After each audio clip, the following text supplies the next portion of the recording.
Now, the Catholic priesthood has received much criticism in recent years, so when a devout Catholic leaves the priesthood and converts to Islam, it raises much interest. Well, our next guest did just that. After being a Catholic priest in Britain, he left to become a teacher and studied in Egypt, where he converted to Islam and became a Muslim. He is now in Ireland to spread the word of the Quran, and he joins us in studio this morning. Good morning to you, Idris Tafi. Good morning to you. Assalamu alaikum. Peace be upon you. Okay. That's the Muslim greeting, a greeting of peace. Okay, tell us a bit. You were a Catholic priest for 9 years, was it? With my training, yes. Why did you decide to convert? Well, if we had kind of 2 hours or a whole series, I could perhaps tell people it happened through people, through events, when I left the priesthood. I didn't leave the priesthood because I wanted to change my religion. That's for sure. I had no plan of leaving the Catholic Church, none. But when I left the priesthood, it was a big decision to make, and it was upsetting, and it left me feeling very low. And I looked for a holiday, so I needed a good holiday. But I had no money, so I went to the internet and got the cheapest holiday I could find, and the cheapest holiday was a holiday to Egypt. Now, I knew nothing about Egypt. I'd never met a Muslim in my life. And all I knew about Muslims was what the television told me, that they chop your hands off, and that they blow themselves up, and that they hit ladies. So I went to this Muslim country not knowing what to expect, except sunshine. And I went there, and as God is my judge, that week changed my life, really, because I met Muslims for the first time and found that they weren't these sword-waving fanatics that we see on the TV, but they were good, honest people.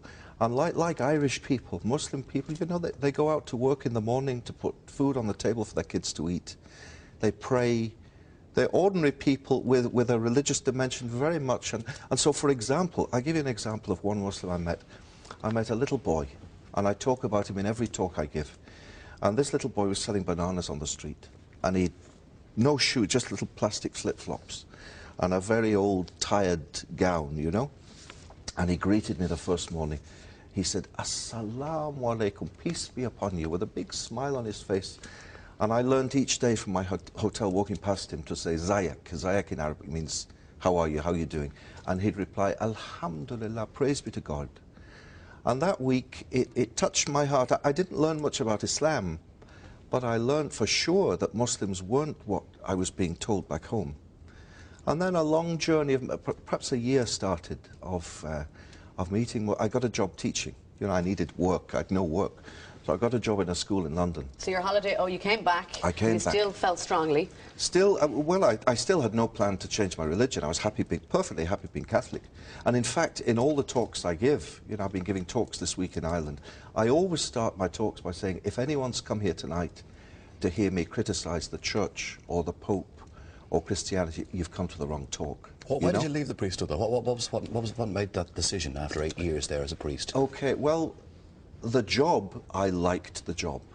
And it's a great privilege, you know, for people to let you into their lives, to be with their parents when they're dying, to baptise their children, to marry them, to hear their confessions. It's a very privileged life. And I like to think I was good at my job, you know. The people liked me, I liked them. But my heart somehow just wasn't happy. There was something missing. And even though I really enjoyed what I was doing, I felt lonely and unhappy. So it took a lot of, you know how priests are held up by Catholics on a pedestal almost. And it was a big decision to make. I told my family, and my family, of course, my family loved me, so that they were upset. But they said, well, we support you in whatever you do. So as I said, I had no plan to change my religion at all. But can I tell you about the job? I got a job teaching. And in the school where I was in London, there were lots of Muslim kids. A very naughty school I was in. Very naughty. They had every wrong thing you could imagine they did. But I liked it. I liked the kids. And they liked me. And I was teaching them about religions.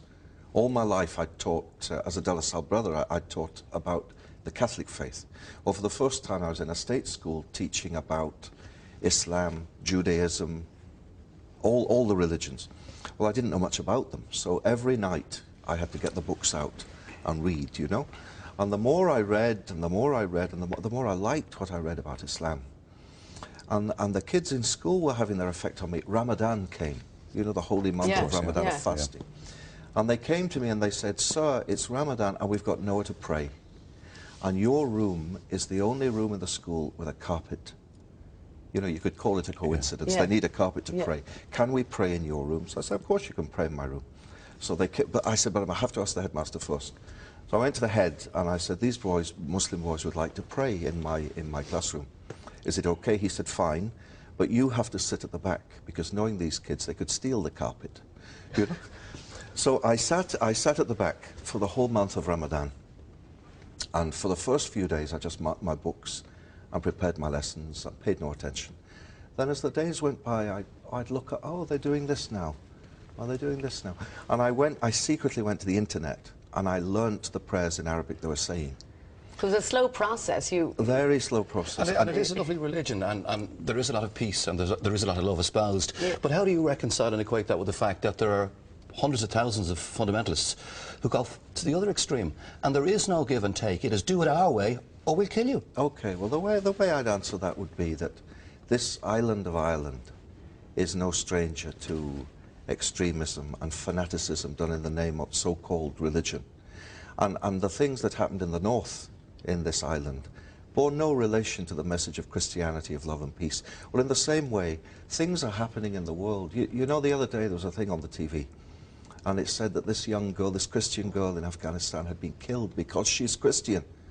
And when I saw it, I was sad. I wasn't angry, I was sad, and thought, what a shame that people misunderstand so much. And what a shame that people watching this think, here we go again, Islam and Muslims. If you want to meet real Muslims, come with me to my house, to my home in Alexandria, to my building. On the ground floor, you'll meet Ahmed and his wife and kids.